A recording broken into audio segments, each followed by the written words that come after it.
Welcome back to the Noizie News, now live from the Bahamas. Because we have some interesting news. We have some news from Bondtech, QIDI did some things I am not liking, and the new Bambu series of printers just came out. Alright, let's first start with the Bondtech INDX.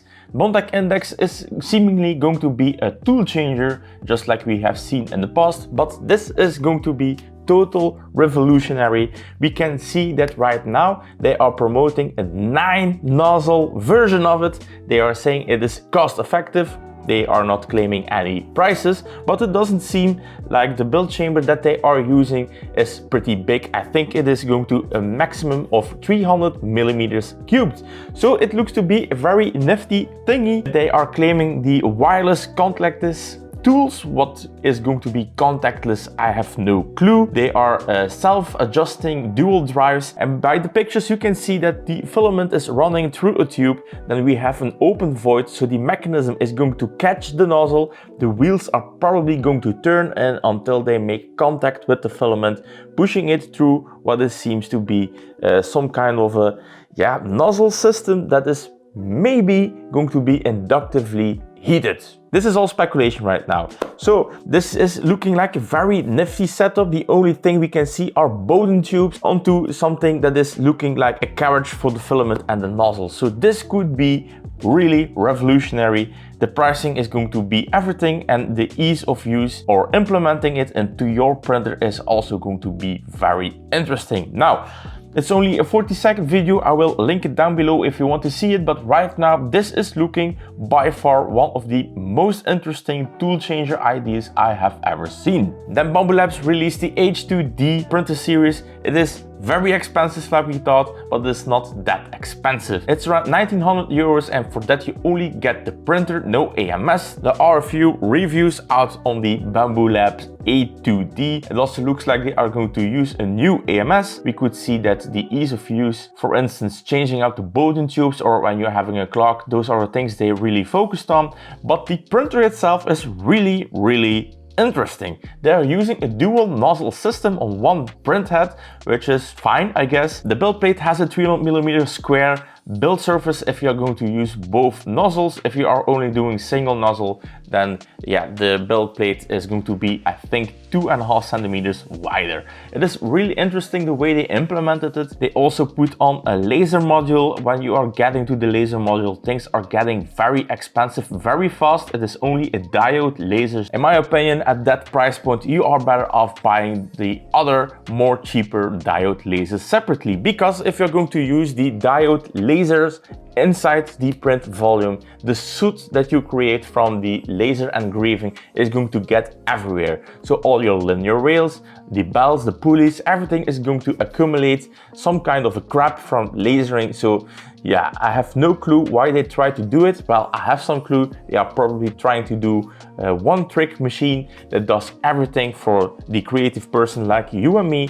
But in my opinion, the laser module, I think that will be very problematic if you are into laser cutting some nasty materials that give a lot of soot like wood. So if Bambu is one of those things that you fancy, I am not going to buy anything soon from Bambu. There are still some very big question marks about the things that they are doing. Right now they are claiming that you can use the USB without going online. We will see how long that will take before they change everything up. But for me, I'm not interested in the Bambu. If you want it, there will be a link down below. It is not going to be affiliated, so do with that what you want. Then let's talk about the QIDI and the QIDI Tech Plus for leaks about the AMS that QIDI is going to release probably really soon. I'm still not under NDA, so my guess is your guess. But we had some pictures, Asia convention somewhere, and they have shown the QIDI box.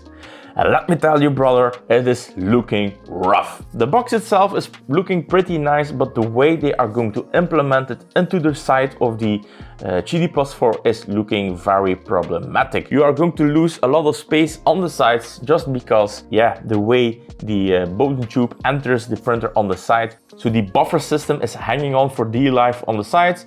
You have to remove the spool holder, and it all mounts on the same locations of the spool holder, but it is really looking not very pleasing, and everything on that side is going to be blocked off from putting something next to each other. So if you are running a print farm, those Bowden tubes are going to get in your way. With the radius of the tubes, you are probably losing about 30 centimeters or more of the space next to the QIDI+4. It also didn't look like there was anything heated about that enclosure, so I hope the units we could see at the convention are just pre-production beta units, because yeah, everybody and their dog is releasing an AMS or multi-material system that is heated. If the QIDI box is not going to be heated, I am going to be very, very sad and honestly pretty annoyed. Then let's talk about the video I made, the 500 review video about the QIDI+4. It has been accepted really well. We have the highest like to dislike ratios ever on any review I did. I think we are at 99.5% of upvotes, which is you guys really liked that video. Now there is one thing I want to address, and that is going to be the piezo, so the little load cells that are beneath the bed. So if your nozzle is probing the bed, there are load cells under the bed that trigger when the nozzle is hitting the flex plate, so it knows it is touching. This is for the bed leveling. Now, unfortunately, even until this day, a lot of people are frustrated about the piezo thingies that are under the bed. If you're mainly doing PLA prints, it is pretty fine, but the trouble starts when you are doing the high temperatures and really start to get heat in the bed and the chamber is getting heated. Those sensors are not that responsive, let's say it like that. It looks like they are not really suited for what they need to do. So in very hot climates, those sensors are not that accurate. And for some people, these sensors just don't work to start with. The nozzle crashes into the bed, it bends everything that is in there, and if you have the ceramic heat break, that ceramic is probably going to break, which is another thing. The ceramic is very fragile, it hits the side of the wiper and then it breaks the ceramic. So we have still a few issues that need to be ironed out on the QIDI+4. We are over a half a year. They have done a lot of updates on those things, but the ceramic breaking on the nozzles and the piezo system that they are using is far from optimal. But luckily, some people in the Discord, if you're not in the QIDI Discord, then what the hell are you doing? Get in that Discord, look around, because some awesome people did a mod that you can install, which is going to be Beacon. This is going to be the end all of leveling. I have it in my rhetoric and I can only say good things about the Beacon.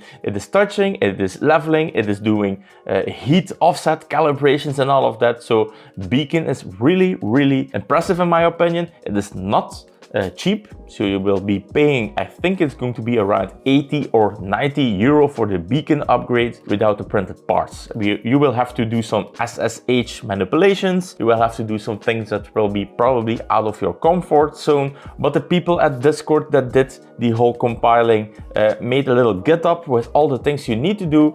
Just know that if you're going to do the Beacon upgrade, then upgrading to future firmware editions, for instance like the QIDI box, is going to be problematic and you will have to do the updates yourself or do the necessary clipper adjustments to make the QIDI box working. So just know, if you're going to do the upgrade, future compatibility with other firmware updates from QIDI are going to be nearly impossible as far as I can see.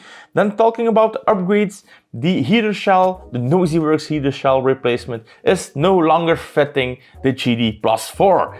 Gosh darn it! They changed up the mounting locations of the heater. They have added new holes. There are, I guess, 2 on top, 2 at the bottom. Yeah, I have no clue what they are doing with the heater. The heater was not a problem. Mounting wise, yeah, the little tab up top could break if it was handled too violently in shipping or something like that. But we still have the crappy heater design. Oh my god, QIDI, what the hell are you doing with that heater? My files are online. Take those files, they are free to use, and do something with that. Oh my god, how hard is it to make a nice heater shell? Well, that is going to be my rant for today. So all the links will down below. This was the Noizie news, and I see you in the next one.